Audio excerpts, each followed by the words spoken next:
একটি সময় ছিল যখন মানুষকে পড়াশোনা শেষ করার পর শুধুমাত্র চাকুরির প্রত্যাশায় থাকতে হতো, কিন্তু ইন্টারনেটের প্রসার ঘটার সাথে সাথে চাকুরির পাশাপাশি অন্যান্য হাজারো সুযোগ তৈরি হতে শুরু করে। প্রায় সব ধরনের প্রতিষ্ঠান তাদের কার্যক্রম এখন অনলাইনে নিয়ে আসছে, যার ফলে তৈরি হচ্ছে লাখো চাকুরির পথ এবং সুযোগ। এছাড়াও ইন্টারনেটকে ব্যবহার করে যে কেউ চাইলে তার নিজের একটি উদ্যোগ বা ব্যবসা শুরু করতে পারে। আপনিও যদি এমন সব সুযোগগুলো সম্পর্কে জানতে আগ্রহী থাকেন তাহলে আপনাকে অভিনন্দন। আজকে আমরা ইন্টারনেটের জনপ্রিয় কিছু পেশা সম্পর্কে জানব যা বিশ্বজুড়ে লাখো মানুষ করে যাচ্ছে সফলতার সাথে। নাম্বার 1, স্টার্ট এ ইউটিউব চ্যানেল। ধনীদের তালিকা প্রকাশ করা বিশ্বখ্যাত ম্যাগাজিন ফোর্বস 2018 সালে 10 জন ধনী ইউটিউবারদের একটি তালিকা প্রকাশ করে, যেখানে দেখা যায় প্রতিটি ইউটিউবারের বার্ষিক উপার্জন 14 থেকে 22 মিলিয়ন ডলার। এছাড়াও বিজনেস ইনসাইডারও এই ধরনের একটি তালিকা প্রকাশ করে 2019 সালের এপ্রিল মাসে, যেখানে 10 জন হাইয়েস্ট পেইং ইউটিউবারদের তালিকা প্রকাশ করা হয়। ভিডিও ডেসক্রিপশনে সেই লিঙ্কগুলো দেওয়া রয়েছে। ইউটিউব রেভলিউশন হওয়ার অন্যতম একটি কারণ হচ্ছে ইউটিউব মানুষকে উপার্জন করার উপায় তৈরি করে দিয়েছে। যে কেউ চাইলে একটি ইউটিউব চ্যানেল শুরু করে বিভিন্ন বিষয়ের উপর ভিডিও আপলোড করতে পারে এবং সেই ভিডিওগুলোকে মনিটাইজ করার মাধ্যমে উপার্জন করতে পারে। নিজের সৃজনশীলতাকে ইউটিউবে কাজে লাগিয়ে একটি ইউটিউব চ্যানেল থেকে শুধুমাত্র উপার্জনই নয়, বরং স্থায়ীভাবে আর্থিক সচ্ছলতা পাওয়া সম্ভব, যা অলরেডি বাংলাদেশ সহ বিশ্বজুড়ে দৃশ্যমান। নাম্বার 2, স্টার্ট এ ব্লগিং ওয়েবসাইট। ব্লগিং মানে হচ্ছে ওয়েবসাইটে বিভিন্ন বিষয় নিয়ে লেখালেখি করা, এবং একটি ব্লগ সাইটকে মনিটাইজ করার পদ্ধতি ইউটিউব চ্যানেলের মতোই, যেমন গুগল অ্যাডসেন্স, অ্যাফিলিয়েট মার্কেটিং এবং পণ্য বা সেবা অফার করা। একটি সময় ছিল যখন মানুষকে তার লেখা প্রকাশ করার জন্য কোনো প্রকাশক বা পত্রপত্রিকার অনুমতির প্রয়োজন হতো। অভিজ্ঞ বা ভালো লিখতে না পারলে বেশিরভাগ সময় সেই লেখা প্রকাশ করা হতো না, যা ছিল নতুন লেখকদের জন্য একটি চ্যালেঞ্জিং বিষয়। কিন্তু ইন্টারনেটের প্রসারের সাথে সাথে এই বাধা এখন খুব সহজেই অতিক্রম করা সম্ভব হয়েছে। ওয়ার্ডপ্রেসের মতো ওয়েবসাইট তৈরির সফটওয়্যার ব্যবহার করে যে কেউ খুব সহজেই একটি ব্লগ ওয়েবসাইট তৈরি করে ফেলতে পারে এবং নিজের লেখা কন্টেন্ট যে কোনো সময় প্রকাশ করার মাধ্যমে নিজের প্রতিভাকে তুলে ধরতে পারে। কারো অনুমতির জন্য অপেক্ষা করার প্রয়োজন নেই, যা সম্ভব হয়েছে এই ইন্টারনেটের কল্যাণে। যাদের লেখালেখি করতে ভালো লাগে তারা চাইলে একটি ব্লগিং ওয়েবসাইট শুরু করে সেখানে তাদের লেখা প্রকাশ করতে পারে এবং সেই কন্টেন্টগুলোকে বিভিন্নভাবে মনিটাইজ করার মাধ্যমে উপার্জন করতে পারে। Number 3, launch an online store. ইন্টারনেটের কল্যাণে যে কোনো পণ্য বা সেবা এখন মানুষের হাতের মুঠোয় চলে এসেছে। প্রায় যে কোনো ধরনের পণ্য বা সেবা মানুষ এখন ঘরে বসেই অর্ডার করে ঘরেই নিতে পারছে। মানুষ এই ধরনের সুবিধাগুলো নিজে নেওয়ার পাশাপাশি অন্যান্য মানুষদেরকেও এই ধরনের সুযোগ তৈরি করে দেওয়ার মাধ্যমে নিজের একটি অনলাইন ভিত্তিক ব্যবসা পরিচালনা করতে পারে।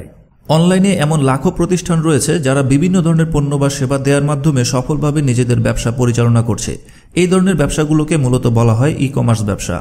ইন্ডিয়ান একটি সংগঠন ইন্টারনেট এবং মোবাইল অ্যাক্সেসরিজ অ্যাসোসিয়েশনের তথ্য অনুযায়ী 2020 সাল নাগাদ Indian e commerce market $650 billion উত্তীর্ণ হবে।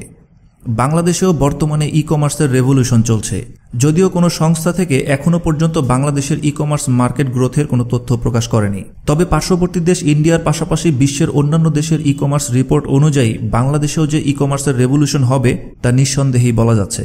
তাই এখন থেকেই একটি অনলাইন স্টোর বা শপ শুরু করার মাধ্যমে যে কোনো পণ্য বা সেবা অফার করা ভবিষ্যতে লাভজনক হতে পারে। যারা ক্রেতাদের পণ্য বা সেবা দেওয়ার মাধ্যমে অনলাইনে নিজের একটি উদ্যোগ গ্রহণ করতে চায় তাদের জন্য এই উপায়টি সেরা একটি উপায় হতে পারে। একটি e commerce website, Facebook page এবং ইউটিউব চ্যানেলের মাধ্যমে এই ধরনের ব্যবসায়িক কার্যক্রম পরিচালনা করা যেতে পারে। এই বিষয়টির উপর এই চ্যানেলে অনেকগুলো ভিডিও দিক নির্দেশনা রয়েছে, যা দেখে আপনি বিষয়গুলো আরও বিস্তারিত শিখতে পারেন। নিচে ডেসক্রিপশনে ভিডিওগুলোর লিঙ্ক দেওয়া রয়েছে। নাম্বার 4, স্টার্ট এ ড্রপশিপিং বিজনেস। যে কোনো ব্যবসা বা উদ্যোগ শুরু করার জন্য প্রথমেই কিছু বিনিয়োগের প্রয়োজন পড়ে, যা সবার পক্ষে সম্ভব হয়ে ওঠে না। কিন্তু এমন অনেকেই রয়েছে যাদের কাছে স্বল্প পুঁজি রয়েছে, যা দ্বারা তারা একটি উদ্যোগ নিতে চায়। ই কমার্স ব্যবসা করতে পণ্য বা সেবার ইনভেন্টরিতে পূর্বে থেকে বিনিয়োগের প্রয়োজন হয়। যাদের পণ্য বা সেবা মজুদে বিনিয়োগ করার সামর্থ্য নেই তারা চাইলে ড্রপশিপিং করতে পারে। ড্রপশিপিংও একটি ই কমার্স ব্যবসায়িক পদ্ধতি, কিন্তু এই পদ্ধতিতে পণ্য বা সেবা মজুদে বিনিয়োগ করার প্রয়োজন হয় না। প্রয়োজন একটি অটোমেটিক ড্রপশিপিং ওয়েবসাইট, যা কিভাবে তৈরি করতে হবে অলরেডি এই চ্যানেলে শেখানো হয়েছে। Number 5, provide a skill based service. যেহেতু ইন্টারনেটের প্রসারের সাথে সাথে প্রতিষ্ঠানগুলো তাদের কার্যক্রম অনলাইনে পরিচালনা করছে, তাই জব সেক্টরেও তৈরি হচ্ছে লাখো কাজের সুযোগ। যে কোনো একটি দক্ষতা অর্জন করে সেই দক্ষতাকে অনলাইনে সেবা হিসাবে প্রদান করা যেতে পারে। এমন অনেক অনলাইন মার্কেটপ্লেস রয়েছে যেখানে লাখো মানুষ তাদের দক্ষতাকে সেবা হিসাবে প্রদান করার মাধ্যমে বিভিন্ন প্রতিষ্ঠানকে সাহায্য করছে। একটি প্রতিষ্ঠানের কার্যক্রম পরিচালনা করার জন্য বিভিন্ন ধরনের সেবার প্রয়োজন হয়ে থাকে, যার মধ্যে কিছু করে থাকে প্রতিষ্ঠানের নিজস্ব কর্মীরা আর কিছু করে থাকে স্বাধীন কন্ট্রাক্টররা।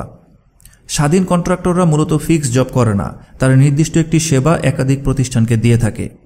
যেমন অনলাইনে জনপ্রিয় কিছু স্বাধীন পেশা হচ্ছে ওয়ার্ডপ্রেস ওয়েবসাইট ডেভেলপমেন্ট, গ্রাফিক্স এবং branding design, video editing, customer support agent, content writing ইত্যাদি। এছাড়াও আরও হাজারো পেশা রয়েছে, তাই কোনো ব্যবসায় বিনিয়োগ করতে না পারলেও চিন্তার কিছু নেই। একটি দক্ষতা ভালোভাবে অর্জন করে সেটা অনলাইনে বিভিন্ন প্রতিষ্ঠানকে প্রদান করা যেতে পারে এবং স্থায়ীভাবে অথবা স্বাধীনভাবে উপার্জন করা যেতে পারে। আজকে এই পর্যন্তই। আশা করছি ভিডিওটি আপনাকে নতুন কিছু শিখতে সাহায্য করেছে। ভিডিও ডেসক্রিপশনে গুরুত্বপূর্ণ টিউটোরিয়ালগুলোর লিঙ্ক দেয়া রয়েছে। আপনার বন্ধুদের সাথেও শেয়ার করুন যাতে আপনার মাধ্যমে তারাও উপকৃত হতে পারে, এবং নিচে কমেন্ট করে বলে দিন এগুলোর মধ্যে আপনার জন্য কোনটি বেস্ট মনে হচ্ছে। এতে করে পরবর্তীতে সেই বিষয়টির উপর আরও কন্টেন্ট পাবলিশ করতে সুবিধা হবে।